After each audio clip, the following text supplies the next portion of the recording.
Ensuite, M. Macron a poursuivi en se félicitant que des organes de propagande russes en France avaient été fermés. Les organes de propagande russes viennent de cesser d'émettre en Europe. Ça veut dire quoi? Ça veut dire qu'il s'en prend à RT France et à Sputnik. Alors là, je suis ici tout à fait scandalisé, puisque je rappelle que RT France et Sputnik sont des organes de presse qui ont été autorisés par l'État, autorisés notamment par le Conseil supérieur de l'audiovisuel, qui est devenu maintenant l'ARCOR, et que si ces organes ne respectaient pas le cahier des charges qui leur était fait, à ce moment-là, elles pouvaient se voir fermer leur chaîne. Or, ça n'est pas du tout ce qui s'est passé. Ce qui s'est passé, c'est que nous avons eu Madame von der Leyen, présidente de la Commission européenne, une Allemande qui n'a été élue par personne et qui, de sa propre initiative, a décidé que RT France, ou RT de façon générale, Russia Today et Sputnik seraient fermés dans toute l'Union européenne. Alors là, j'avoue que les bras m'en sont tombés. Parce que Madame von der Leyen, présidente de la Commission européenne, n'a pas le pouvoir de prendre cette décision. Il s'agit d'une véritable forfaiture, il s'agit d'un coup de force contre la liberté de la presse et la liberté d'expression. Pourquoi je dis ça? Parce que dans les traités européens, à aucun moment il n'est précisé que la Commission européenne en général et la présidente en particulier aient le pouvoir de faire fermer des organes de presse. Je rappelle d'ailleurs que RT en France, RT France et Sputnik France étaient des organes de presse français, avec des journalistes français. À RT France, je crois qu'ils avaient 170 Français ayant leur carte de journaliste, qui donc ont été fermés, chassés comme des malpropres du jour au lendemain par une décision totalement illégale prise par Madame von der Leyen et qui s'est imposée aux Français et à la France tout simplement par Google et par YouTube qui, obéissant illico à la déclaration de Madame von der Leyen, ont mis en œuvre ce qui avait été demandé, c'est-à-dire fermer ces organes de presse. C'est incroyable. Si vous y réfléchissez, c'est absolument incroyable parce que ça veut dire que la France a perdu dans cette histoire un principe fondamental, c'est son indépendance nationale d'une part, mais sa protection de la liberté d'expression. Il suffit maintenant que la présidente de la Commission européenne décide de faire fermer un organe de presse en France pour qu'on s'exécute, ou plus exactement pour que YouTube ou les réseaux sociaux s'exécutent, obéissent à Madame von der Leyen, sans même s'intéresser de savoir quelle sera la décision judiciaire en France.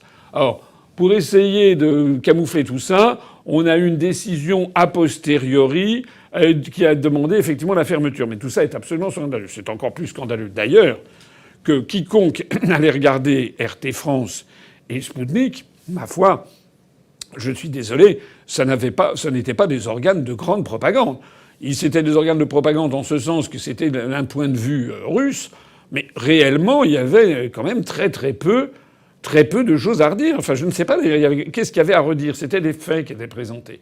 Et il donnait la parole à des partisans comme à des critiques d'Emmanuel Macron et de la politique du gouvernement. Je le dis d'autant plus d'ailleurs que RT France, qui jadis m'invitait, ça faisait au moins 1 an et demi ou 2 ans qu'il m'avait très peu invité, d'ailleurs comme la plupart des responsables politiques français. Il les avait un peu tenus à distance. Donc il s'agit d'un véritable fait du prince absolument scandaleux et qui retire à la France le droit de parler de liberté, de pays de la liberté d'expression, comme d'ailleurs à l'Union européenne. D'ailleurs, sauf erreur de ma part, lorsqu'il y a eu l'intervention scandaleuse américaine en Irak, lorsqu'il y a eu ces bombardements de l'Irak, un pays souverain, et que les États-Unis ont piétiné le droit international. Et là, ils n'y sont pas allés en donnant dans la dentelle, j'y reviendrai tout à l'heure.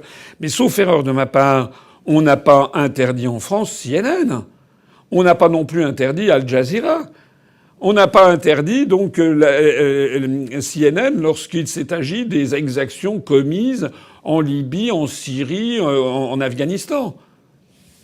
Je voudrais d'ailleurs au passage attirer l'attention, mais je crois qu'ils n'ont pas besoin que je leur attire l'attention, parce que je sais, j'ai des amis journalistes, oui, j'ai des amis journalistes, et je sais que dans la profession, il y en a quand même qui commencent sacrément à tousser. Parce que c'est très gentil de se dire oui, mais c'était des organes russes.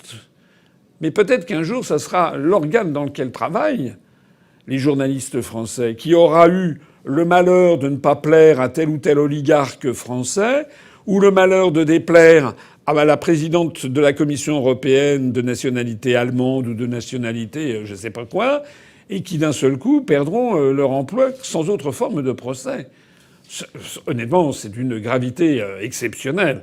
Et j'avoue que venant d'une France où la liberté d'expression était vraiment réelle, je me rappelle les années 70 ou 80 du XXe siècle, de telles décisions eussent été absolument inconcevables. Inconcevables. On aurait vu protester toutes les consciences morales autoproclamées, notamment de la gauche française, qui seraient montées au créneau en hurlant à la censure, et ils auraient eu raison. Puisqu'on en est à parler de la liberté d'expression, j'aurais bien aimé, moi, que M. Macron donne son sentiment sur cette espèce de chasse aux sorcières honteuse, en fait, qu'il y a maintenant dans les pays occidentaux, aux États-Unis, mais également en France, en Italie, contre des artistes qui ont le malheur d'avoir été amis avec Poutine. Je pense notamment au grand chef d'orchestre Valéry Gergiev, qui est un chef d'orchestre russe, qui passe le plus clair de son temps d'ailleurs en dehors de la Russie. Il travaille notamment à la Scala de Milan. Il devait donner des représentations au Carnegie Hall à New York. Il devait également donner des représentations à Paris, etc. Eh bien, parce que ce Valéry Gergiev a le malheur d'avoir été vu en train de serrer la main de Vladimir Poutine ou de faire partie de ses proches, eh bien, ipso facto, voici qu'il est remercié, chassé de son emploi. C'est quand même absolument dingue. C'est d'autant plus dingue que ça n'est pas le seul cas, puisqu'on apprend ce soir qu'il y a une cantatrice russe qui s'appelle Anna Netrebko, et qui, elle est sommée aussi. Alors, elle ne connaît pas spécialement Poutine, hein. Elle est simplement russe, et elle est sommée de prendre parti contre son président, le président Poutine, contre la Russie dans cette affaire d'Ukraine. Sinon, elle dégage, elle ne pourra plus chanter. Mais ça, c'est extraordinairement attentatoire à la liberté de pensée personnelle. Elle ne demande rien d'autre, cette chanteuse, que de chanter. C'est honteux, absolument honteux.